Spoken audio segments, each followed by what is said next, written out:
Welcome to Public TV News. Bulletin ముందుగా headlines.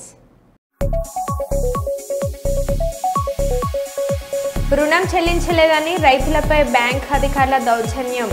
రైతు ఇంటి తలుపులు తొలగించిన బ్యాంక్ అధికారులు. తిరుమల లడ్డులో కల్తీ నెయ్యి దోషులను వెంటనే శిక్షించాలి. ములుగు జిల్లా కేంద్రంలోని సీసీటీవీ కమాండ్ కంట్రోల్ రూమ్ లో సీసీ కెమెరాలను ప్రారంభించిన మంత్రి సీతక్క. మహిళలకు ఉచిత బస్సు ప్రయాణం వలన రిక్వెస్ట్ స్టాప్ లో బస్సులు ఆపడం లేదంటున్న విద్యార్థులు మహిళలు. అంతరాష్ట్ర గంజాయి ముఠా అరెస్టు. రూపాయలు 2.25 కోట్ల విలువ చేసే గంజాయి స్వాధీనం. బంగాళాఖాతంలో బలహీనపడిన అల్పపీడనం.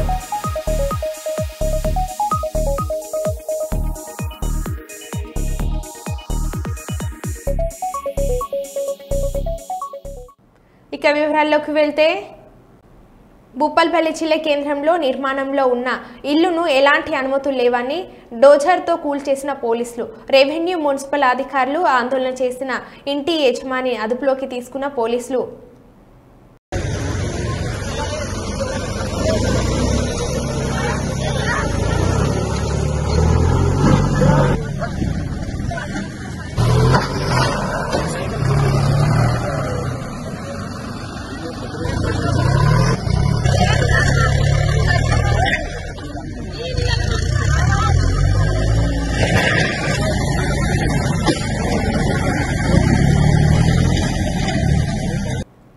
ఎన్నికలకు ముందు విశాఖ ఉక్కు ప్రైవేటీకరణకు వ్యతిరేకంగా మేము మాట్లాడాం. గత ప్రభుత్వం విశాఖ ఉక్కు పరిశ్రమను పట్టించుకోలేదు, వారికి కావాల్సిన రాయితీలు ఇవ్వలేదు, మైనింగ్ రద్దు చేశారు. చంద్రబాబు కేంద్ర పెద్దలతో మాట్లాడారు. విశాఖ ఉక్కు ప్రైవేటీకరణపై అసలు చర్చలేదు. వైసీపీ దుష్ప్రచారం చేస్తుంది. విశాఖ ఉక్కును ప్రైవేటీకరణ జరగనివ్వమని అధ్యక్షులు పల్లా శ్రీనివాసరావు స్పష్టంగా చేశారు. కేంద్రం ఇటీవల 500 కోట్ల గ్రాంట్ కూడా ఇచ్చింది. వైసీపీ 5 ఏళ్ల పాలనలో స్టీల్ ప్లాంట్ ₹1 కూడా రాలేదు. కేంద్రంలో ఆర్థిక శాఖ మంత్రి గారితో మాట్లాడారు, స్టీల్ మంత్రి గారితో మాట్లాడారు, ఎంపీలందరూ కూడా స్టీల్ మినిస్టర్ దగ్గరికి వెళ్ళారు, చర్చలు జరుపుతున్నారు. అసలు ప్రైవేటీకరణ అన్న పేరు డిస్కషనే లేదు, కానీ రోజు ట్వీట్లు పెడతారు వైకాపాలు. అదేంటో నాకు అర్థం అవ్వదు. అరే వాళ్ళకి ఇంకా బుద్ధి రాలా. విశాఖ ప్రజలు ఇంత తీర్పు వచ్చినా ఎందుకు దుష్ప్రచారం చేస్తున్నారు? ఎవరైనా మాట్లాడారా ప్రైవేటీకరణ గురించి? ఎప్పుడైనా ఎవరైనా చెప్పారా? మా రాష్ట్ర అధ్యక్షులు వారు పల్లా శ్రీనివాస్ గారు చాలా స్పష్టంగా విశాఖ ఉక్కుని ప్రైవేటీకరణ జరగనీయము అని చెప్పారు. మళ్ళీ ఎందుకు వాళ్ళు దుష్ప్రచారం చేస్తున్నారు? దయచేసి ఈ ప్రశ్న వాళ్ళని అడగండి. నేను జగన్మోహన్ రెడ్డి గారు ఎప్పుడైనా దొరికితే ఒక్క నిమిషం, జగన్మోహన్ రెడ్డి గారు ఎప్పుడైనా దొరికితే ఆయన కూడా అడగండి. మీరు ఏంటమ్మా? అక్టోబర్ 2న ప్రజా ఉద్యమానికి ప్రజా సంఘాలు పిలుపునిస్తుంది. అంటే గవర్నమెంట్ నుంచి ఒక ఇన్సూరెన్స్ అనేది ఆల్రెడీ చంద్రబాబు నాయుడు గారే ఇన్సూరెన్స్ ఇచ్చారండి. ప్రతి ప్రెస్ మీట్లో చంద్రబాబు నాయుడు గారే అంటే గౌరవ ముఖ్యమంత్రి గారు చాలా స్పష్టంగా విశాఖ ఉక్కుని మేము ప్రైవేటీకరణ జరగనీయము అని చెప్పారు. ఇంకేం ఇన్సూరెన్స్ కావాలి? మళ్ళీ 500 కోట్లు కేంద్ర ప్రభుత్వం చంద్రబాబు నాయుడు గారు మాట్లాడిన తర్వాత కేంద్ర ప్రభుత్వం 500 కోట్లు గ్రాంట్ ఇచ్చారు. ఇంకా చేయాలి. గత 5 ఏళ్ళలో ₹1 రాలా. మేము అన్నీ చేస్తున్నాం, ఇంకా చేస్తాం, దాంట్లో డౌట్ లేదు. తెలంగాణలోని నిజామాబాద్లో షాకింగ్ సంఘటన జరిగింది. పేకాట ఆడుతూ పోలీసులకు 4 మహిళలు చిక్కారు. పట్టణంలోని సరస్వతి నగర్లో నీలఫర్ ఆసుపత్రిలో 4వ అంతస్తులో డబ్బు పెట్టి పేకాట ఆడుతున్న 4 మహిళలను పోలీసులు అరెస్ట్ చేశారు. మహిళల నుంచి 15,000 నగదుతో పాటు సెల్ ఫోన్లు స్వాధీనం చేసుకున్నారు పోలీసులు. పోలీసులకు పట్టుబడ్డ మహిళలంతా ప్రముఖ వైద్యుల సతీమణులని సమాచారం. ఈ సంఘటనకు సంబంధించిన వీడియో వైరల్ అవుతుంది.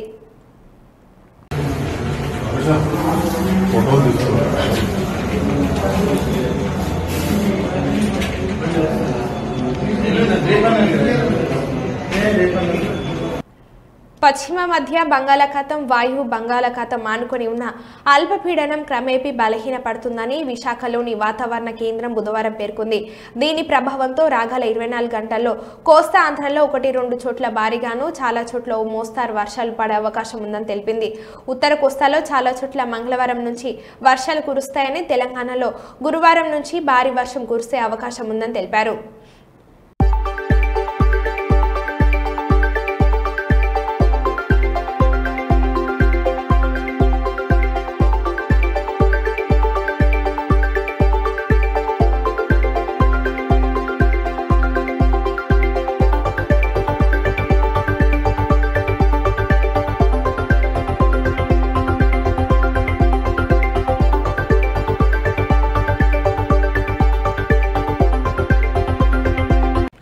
పాలకుర్తి మండలం ఎల్లరాయిని తొర్రూరు గ్రామంలో గత బీఆర్ఎస్ ప్రభుత్వం నిర్మించిన డబుల్ బెడ్రూమ్ ఇండ్లలో కొంతమంది అక్రమంగా ఉంటున్నారన్న నేపంతో పోలీస్ బందోబస్తుతో రెవెన్యూ సిబ్బంది పేదవాళ్ల ఇండ్లను ఖాళీ చేయించడం దారుణమన్నారు.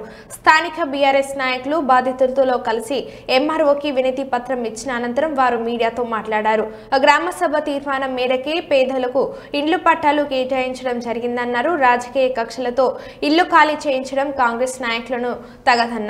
బాధితులు ఎవరు అధైర్యపడవద్దు, మాజీ మంత్రి ఎర్రబెల్లి దయాకర్ రావు సహకారంతో పేదలకు అండగా ఉంటామన్నారు. ఈ కార్యక్రమంలో మాజీ ఎంపీపీ నల్ల నాగిరెడ్డి, తొర్రూరు గ్రామ మాజీ సర్పంచ్ నాయని మల్లారెడ్డి, మండల ఎస్సీసీఎల్ నాయకులు గేదెపాక శ్రీనివాస్, మండల ఉపాధ్యక్షులు పాము శ్రీనివాస్ తదితరులు పాల్గొన్నారు. వాళ్ళ గ్యాస్ వస్తున్నాం, పెట్రోల్ వస్తున్నాం అంటే మేము ఎటువంటి అవసరం లేదమ్మా. ఆ ఎక్స్పీరియన్స్ మా తహసీల్దార్ దగ్గరికి పోదాం, మాట్లాడదాం. మీకు ఇచ్చిన వీళ్ళని గుంజుకునే ఉద్దేశం ఆయన కూడా లేదు. అది ఆ కోణంలో ఏం చేస్తున్నారో సార్ని అడదామని వచ్చినాం. అంతే కదా.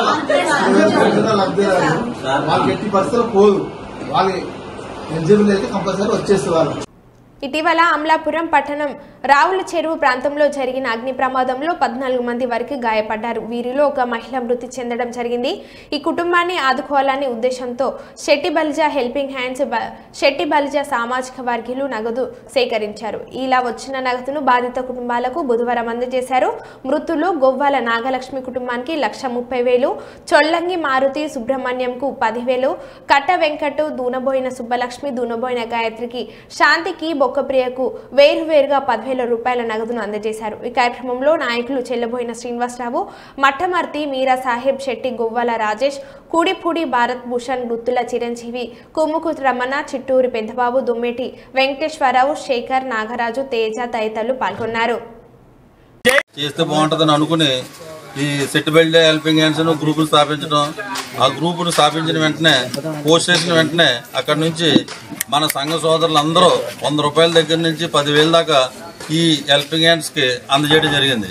దీన్ని అందరినీ కలెక్ట్ చేసి 1,90,000 రూపాయలని ఇక్కడ వీళ్ళందరికీ కూడా ఆర్థికంగా సంఘం తరపున ఆదుకోవడం జరిగింది. భవిష్యత్తులో కూడా ఈ హెల్పింగ్ హ్యాండ్స్, సెట్టుబెల్లి హెల్పింగ్ హ్యాండ్స్ తరపున ఎవరికైనా ఏదైనా ఆపద జరిగినప్పుడు మన సెట్టుబెల్లి సంఘీయులందరూ కూడా దీనిని స్పందించి వాళ్ళకి వెంటనే వీళ్ళని ఆర్థికంగా ఆదుకోవాలని తలంచడం జరిగింది. దానికి అనుగుణంగా సంఘ సోదరులందరూ కూడా ఉవ్వెత్తున ఒక సంఘీభావం తెలిపి సుమారు 1,90,000 రూపాయలు, అదేవిధంగా హైదరాబాద్ సెట్టిబల్లి సంఘం వాళ్ళు కూడా 1,50,000 ఆ పైబడి తీసుకురావడం కూడా సిద్ధంగా ఉన్నారు.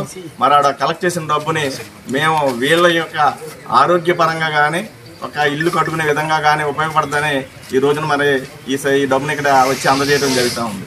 మరి ములుగు జిల్లా జాకారంలో ఎస్పీ డాక్టర్ శబరీష్ ఐపీఎస్ ఆధ్వర్యంలో చేపట్టిన మాదక ద్రవ్యాల అవగాహన కార్యక్రమంలో భాగంగా నిర్వహించిన ములుగు జిల్లా యువతకు జిల్లా స్థాయి వాలీబాల్ పోటీల ముగింపు కార్యక్రమానికి ముఖ్య అతిథిగా హాజరైన మంత్రి సీతక్క మాదక ద్రవ్యాల మాఫియా ప్రపంచాన్ని గడగడలాడించి కోట్లు కొల్లగొట్టిందని అన్నారు. మాదక ద్రవ్యాల మత్తులో లైంగిక దాడులు, హత్యలు చేస్తున్నారని, పెద్దపల్లిలో చిన్నారిపై లైంగిక దాడి, హత్య ఘటన మనసును కలవరపెట్టిందని అన్నారు. మైనర్ బాలికపై అత్యాచారాలకు పడుతున్న సంఘటనలో డ్రగ్స్ లేదా గంజాయి కారణమవుతుందని సీఎం రేవంత్ రెడ్డి బాధ్యతలు చేపట్టిన తొలి రోజు నుంచే డ్రగ్స్ పై ఉక్కుపాదం మోపుతున్న విషయాన్ని సీతక్క గుర్తు చేశారు. అనంతరం వాలీబాల్లో గెలిచిన విజేతలను మోడల్స్ తో సత్కరించి షీల్డ్లు అందించడం జరిగింది.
అనుకున్నా వర్షం లేదు, అంత డేంజర్ ఏం లేదు కదా అని ఆ రోజు నైట్ హైదరాబాద్ లో ఉన్నా.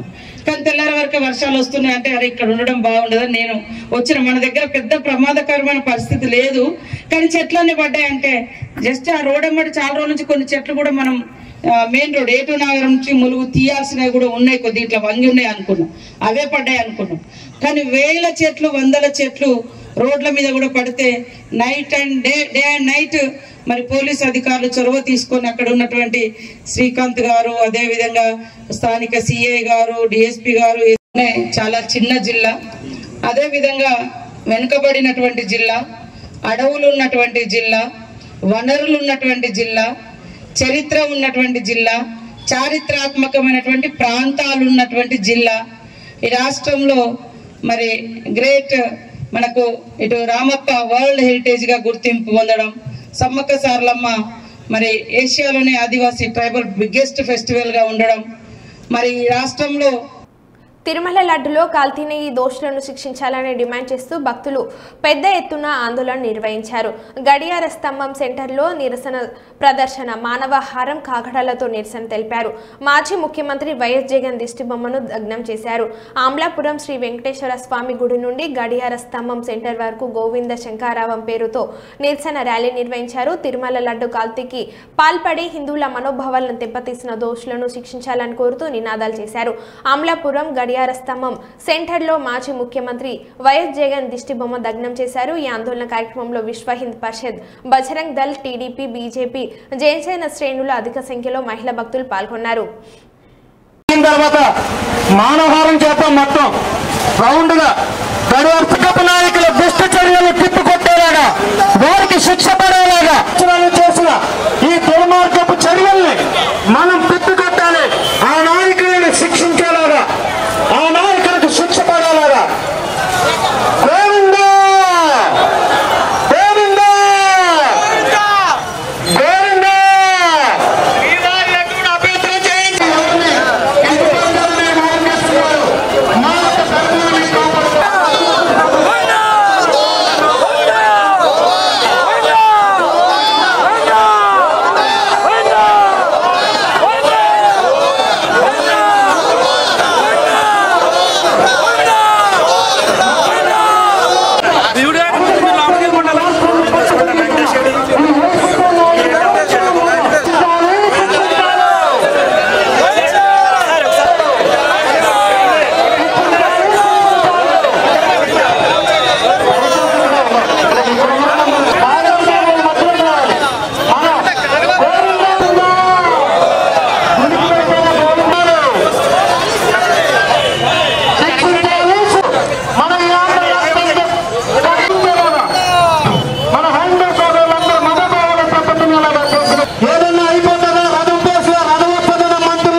మతాన్ని కించపరచాలనో, ఎవరి మనోభావాలు మేము దెబ్బతినేలాగా ముందు భక్తుల నమ్మకాల మీద దెబ్బతీయడం మాత్రం అతనికి బాగా తెలుసు.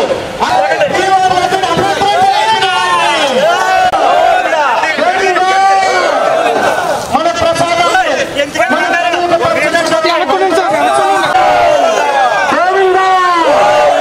ఆ నాయకులు ఎవరైతే ఉన్నారో ఆ నాయకులందరికీ కూడా మనం దయచేసి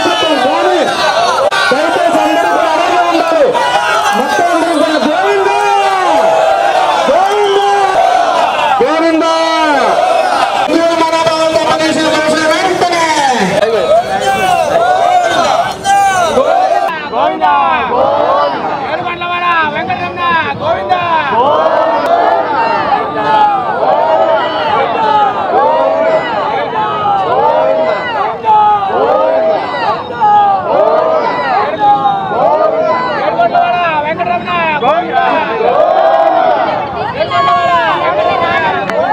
నమస్కారం.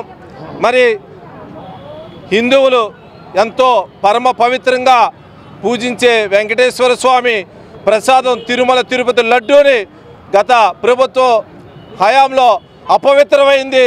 దోషులను కఠినంగా శిక్షించాలి. ఈరోజు ఎన్డీఏ ఆధ్వర్యంలో, జనసేన నాయకుల ఆధ్వర్యంలో అమలాపురంలో ఏదైతే ప్రాయశ్చిత్త దీక్షకు మద్దతుగా ఇక్కడ భారీ ర్యాలీ నిర్వహించి అదేవిధంగా మానవహారాన్ని నిర్వహిస్తున్నాం.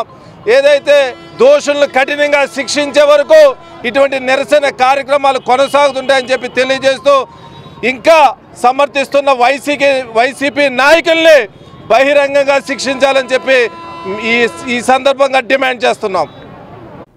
శ్రీ సమ్మక్క సార్లమ్మ మినీ మేడారం జాతరను అన్ని శాఖల అధికారులు సమన్వయంతో విజయవంతం చేయాలని, మినీ జాతరలో చేసే పనులు మహాజాతరకు ఉపయోగపడేలా ఉండాలని మంత్రి సీతక్క మినీ మేడారం జాతరపై సంబంధిత అధికారులతో జరిగిన సమీక్ష సమావేశంలో అన్నారు. ఈ సందర్భంగా మంత్రి మాట్లాడుతూ 100 కోట్ల రూపాయలతో అభివృద్ధి పనులు చేపడుతున్నప్పటికీ ఆయా పనులు శాశ్వతంగా ఉండకపోవడం వల్ల మరలా అవే పనులు చేపట్టవలసి వస్తుందని, ఇప్పటి నుండి చేపట్టే పనులు దీర్ఘకాలంగా ఉండే విధంగా పనులు చేయాలని అధికారులకు సూచించారు. మనం ఇది చేస్తే బాగుంటది, ఇక్కడ ఇట్లా పెడితే దీన్ని కంట్రోల్ చేయగలుగుతాము, ఈ సౌకర్యం ఇవ్వగలుగుతాము అనుకునే మీ ఐడియాస్ కూడా ఏమన్నా ఉంటే మీ ఆలోచనలు కలెక్టర్ గారికి కానీ సంబంధిత అధికారులకు షేర్ చేయండి. తప్పకుండా అవి తీసుకుందాం. మళ్ళీ కూడా ఒకసారి మీటింగ్ పెట్టుకుని ఈ లోపు మొత్తము సార్ట్అవుట్ చేయండి సార్. చేసిన తర్వాత ఎందుకంటే టైం పడుతుంది, మనం ముందే పెట్టుకోవాల్సి, అంటే ఇప్పటి నుంచి ఇప్పుడు పెట్టే ప్రపోజల్స్ కూడా మినీ జాతర అనే పర్పస్ కాకుండా మెయిన్ జాతరకు కూడా ఇది ఉపయోగపడేటట్టుగా మనం పెట్టుకోవాలి. మనకు టైం ఉంది, మనకు కొంత అవకాశం ఉంది. నేను కూడా ఇక్కడ లోకల్ కాబట్టి కొంత నేను అక్కడ కన్విన్స్ చేసుకోగలుగుతాం తీసుకొచ్చుకోవడానికి. కాబట్టి అందరు కూడా మరి జాతర విషయంలో కానీ ఇతర విషయాలలో కానీ అలర్ట్గా ఉండి పని చేసి మన ఏరియాకు మంచి పేరు తీసుకొచ్చి తద్వారా మీరు కూడా ఆ గౌరవాన్ని పొందే విధంగా ఉండాలని మనస్ఫూర్తిగా కోరుకుంటాము. కానీ మీకు ఇచ్చినటువంటి ప్రోగ్రామ్ కానీ కరెక్ట్ గా చేయండి. రాబోయే రోజులలో ఇంకా చాలా వర్క్ లోడ్ కూడా పెరుగుతుంది. సేమ్ టైంలో మీ సమస్యలు కూడా ఛాలెంజ్ గా తీసుకొని కొంత పరిష్కారానికి వస్తా ఉన్నాయి. తొందరలోనే పెండింగ్ లో ఏమన్నా ఇష్యూస్ ఉన్నా కూడా చేయడానికి ఎప్పుడు కూడా మనం సిద్ధంగా ఉన్నాం. మీరందరూ కూడా అంకిత భావంతో పనిచేసి మన ములుగు జిల్లాకు మంచి పేరు తీసుకొస్తారని మనస్ఫూర్తిగా కోరుకుంటూ అందరికీ నమస్కారాలు, ధన్యవాదాలు తెలియజేస్తూ ముగిస్తున్నాను.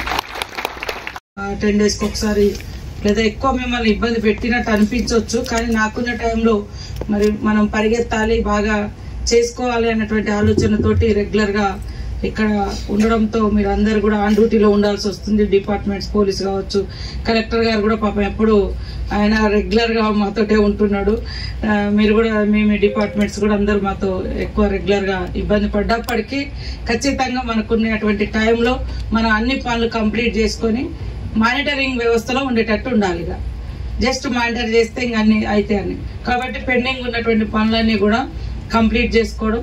తర్వాత ఇప్పుడు ఈ మధ్య కాలంలో బిల్లులు కూడా తొందరనే క్లియర్ అవుతున్నాయి. మన దగ్గర ఏమైనా PMGSY రోడ్స్ కానీ అవి నా డిపార్ట్మెంట్ కూడా ఏమైనా ఉంటే ఇవ్వండి. మిగతా కూడా అన్ని శాఖలకు ఆల్రెడీ ఇచ్చేసారు సీఎం గారు. చాలా మంది మెడికల్ వాళ్ళే కూడా కొన్ని వచ్చినాయి, R&B వాళ్ళే వచ్చినాయి. మనోళ్ళు ఎవరన్నా ఉంటే పంపియండి, అవన్నీ తొందరగా క్లియర్ చేస్తారు. ఇప్పుడు ఏంటంటే సెంట్రల్ గవర్నమెంట్ నుంచి కూడా ఒక స్పర్శ అనే పథకం, ఒక స్కీమ్ తీసుకొచ్చారు. దాంట్లో మనం కూడా చేరాలంటే అన్ని అన్ని క్లియర్ చేసుకోవాలి. సో ఇవన్నీ కూడా జరుగుతూ ఉన్నాయి. కాబట్టి మేడారంకి సంబంధించి అందరూ మంచి ఆలోచనతోటి, మంచి బ్రాడ్గా ఎప్పటికీ దీర్ఘకాలికంగా ఈ మనం చేసే పనులు ఉండాలి అనేటువంటి లక్ష్యంతో మీరు పర్మనెంట్ స్ట్రక్చర్స్ ఇవ్వండి. ఒక 4 రూపాయలు ఎక్కువైనా తక్కువైనా కానీ. ఇప్పుడు మళ్ళీ మట్టి పోస్తాం, మళ్ళీ మేడారం అంటే అట్లా పేరు వచ్చేసింది. నెక్స్ట్ దాంట్లో ఖచ్చితంగా మనము ఆ ఫ్లోరింగ్ కూడా ఉండాలి, ఆ గద్దెల చుట్టూ ఆ మట్టి. అది ఇంత చేస్తాం, 100 కోట్లు పెడతాం, మళ్ళీ ఎక్కడ చూస్తే అక్కడ మట్టి, ఎక్కడ చూస్తే అక్కడ నీళ్లు ఉంటాయి, తాగడానికి నీళ్లు దొరక, ఇవన్నీ ఎన్నో సమస్యలు ఉంటాయి. అలాంటి అన్ని కూడా మీరు మీ ఉద్యోగులు లాస్ట్ ఇయర్ వచ్చినటువంటి ఉద్యోగుల యొక్క సూచనలు, సలహాలు కూడా తీసుకోండి. ఏం జరిగింది, మీరు డ్యూటీలో వచ్చిన మీరు ఏం అబ్జర్వ్ చేసిండ్రు ఇక్కడ అనేది కూడా, అది కూడా నెక్స్ట్ జాతరకు అది రాకుండా చేద్దాం. ఇప్పుడు ఖచ్చితంగా మనం మేడారంలో కొన్ని రోడ్స్ పెట్టుకున్నాము, డ్రైనేజ్ పెట్టినాము. తర్వాత ఇప్పుడు ఏమంటారు పైన డోమ్ సెట్టింగ్ పెడుతున్నాము. అదే విధంగా SP గారు కూడా ఇప్పుడు ఫుట్ ఓవర్ అది ఒకటి ప్లాన్ అంటున్నారు. అది కూడా అట్లాంటివి కూడా కొంచెం రష్ ఉన్నప్పుడు ఖచ్చితంగా మనం హైదరాబాద్ లో అక్కడిక్కడ పెడుతున్నాం కదా, అట్లా కూడా రష్ ఉన్నప్పుడు ఖచ్చితంగా పనికి వస్తాయి. ఎప్పుడు కూడా ఆ స్ట్రక్చర్ బై వాకే కాబట్టి నడుచుకుంటూ పోవడానికి చిన్నది కానీ సరిపోతుంది. ఎంత ఇప్పుడు మనం ఆడ బ్రిడ్జి మీద పెట్టినాం కదా, అక్కడ క్రౌడ్ కు తగ్గట్టుగా అక్కడ ఉండే లొకేషన్ కు తగ్గట్టు జరగలేదు. అవన్నీ కూడా ఐడెంటిఫై చేసినాం. మేడారం కేంద్రంగా కూడా ఒక 200-250 crores అనుకుంటా ప్రపోజల్స్ పెట్టి ఇట్లా దాదాపుగా పెద్ద ఎత్తున భవిష్యత్తులో మంచినీటి సమస్య ఉండకూడదని అవి కూడా మనం తీసుకొస్తున్నాం. తొందరలోనే వాటికి కూడా శాంక్షన్స్ వస్తాయి. అధికారులు కూడా ఏదో చేసినామంటే చేసినాం, వచ్చినోడు బిల్లు ఎత్తుకొని పోతాడు, కానీ ఇక్కడ చూస్తే నీళ్ళు వచ్చే పరిస్థితి ఉండదు. ఇది ఉండకూడదు. ఖచ్చితంగా మనం 10 రూపాయలు ఖర్చు పెట్టి పని చేసినామంటే దాని యొక్క రిజల్ట్, దాని యొక్క ఉపయోగం పబ్లిక్ ఉండాలి. అప్పుడే మనం చేసే జాబ్ కూడా కొంచెం సార్థకత ఉంటుంది. ఉట్టిగా వాళ్ళు తీసుకున్నారు, వీళ్ళు తీసుకున్నాం, మనం తీసుకున్నాం ఏముంటుంది అందులో. కానీ పబ్లిక్ ఏ పర్పస్లో అయితే మనం నీళ్లు లేదా మనం ఏ పర్పస్లో అయితే శాంక్షన్స్ ఇస్తున్నామో అది నెరవేరినప్పుడు వేస్ట్, మన ఉద్యోగం కూడా వేస్ట్, మన వృత్తి వేస్ట్, మన ఇక్కడ చేయడం కూడా వేస్ట్. కాబట్టి మీకు అవసరం ఉన్నప్పుడు 2 రోజులు లీవ్లో వెళ్ళిపోండి, లీవ్ పెట్టి వెళ్ళిపోండి. మళ్ళీ ఏదన్నా అక్కడ ఎవరన్నా పెట్టుకుంటాం లేదా ఆ టైంలో ఇంకేదన్నా అకామిడేట్ చేస్తాం. బట్ మనము అట్లా తిరిగినట్టు తిరుగుదాం, చేసినట్టు చేద్దామంటే కుదరదు. ఖచ్చితంగా ఈ జిల్లాలో పోతామనుకుంటే వాళ్ళకి చెప్పండి, పంపించేస్తాం. ఇంకెక్కడ మనకు ఎవరైనా ఉంటారు పెట్టుకుంటాం లేదా కొత్త వాళ్ళని తెచ్చుకుంటాం. కానీ డ్యూటీలో ఉండి పబ్లిక్ని ఇబ్బంది పెడతాం మాత్రం నేను ఇంట్లో కూర్చొని పనిచేసే వ్యక్తిని కాదు. వాస్తవం మీకు అందరు తెలుసు. మంత్రినైనా కూడా వారానికి 2 రోజులు ఇటే తిరుగుతున్నా, వేరే కాడ అటు ఇటు చూసుకున్నా, వేరే హాలిడేస్ అవి ఇవి మాకేం లేకుండా అంతే పబ్లిక్లో ఎక్కడ వీలైతే అక్కడ ఏ అవసరం ఉంటే అక్కడికి తిరుగుతాను. ములుగు అనేది మన సొంత ఏరియా, అదేవిధంగా వెనుకబడ్డ ప్రాంతం, మరి అనేక రకాల సమస్యలున్నాయి. కానీ ఈ మధ్య కాలంలో ములుగులో చాలా అద్భుతాలు కూడా మనం తయారు చేసుకుంటున్నాం. అధికారులు అందరూ కష్టపడుతున్నారు. కష్టపడే ప్రతి అధికారికి నా సపోర్ట్ ఉంటుంది. వాళ్ళు అడిగినప్పుడు నేనే సంతోషంగా ఓకే మీకు ఇబ్బంది ఉందంటే పోతారంటే పంపిస్తా. కానీ ఇష్టపడతాము. కానీ ఆయన మంచి అధికారి కదా, బాగా పనిచేసింది కదా, ఒకవేళ నేను వెళ్ళిపోతా మేడం నీకు ఇంత సర్వీస్ చేసిన కదా అంటే ఆ సర్వీస్ చూసి మీరు అడిగిన కాడికి ఇవ్వగలుగుతాం. వరంగల్ భూపేష్ నగర్లో గ్యాధారి చంద్రయ్య అనారోగ్యంతో మృతి చెందాడు. అతని దహన సంస్కారాలకు డబ్బులు లేకపోవడంతో సీనియర్ కాంగ్రెస్ నాయకులు కరాటే ప్రభాకర్ ఆర్థిక సహాయాన్ని అందించారు. ఈ సందర్భంగా కరాటే ప్రభాకర్ మాట్లాడుతూ గత 50 సంవత్సరాల నుండి గ్యాధారి చంద్రయ్య భూపేష్ నగర్ రిక్షా నడుపుతూ జీవనం కొనసాగించేవాడు. ఈ రోజు ఆయన అనారోగ్యంతో మృతి చెందాడు. అతనికి ఉండటానికి ఇల్లు కూడా లేకపోవడంతో ఒక కూనుడు బండి మీద అతన్ని వేశారు. కనీసం దహన సంస్కారాలకు డబ్బులు కూడా లేకపోవడంతో నాతో పాటు కొంతమంది ఆర్థిక సహాయం చేయడం జరిగిందని అతను తెలిపాడు.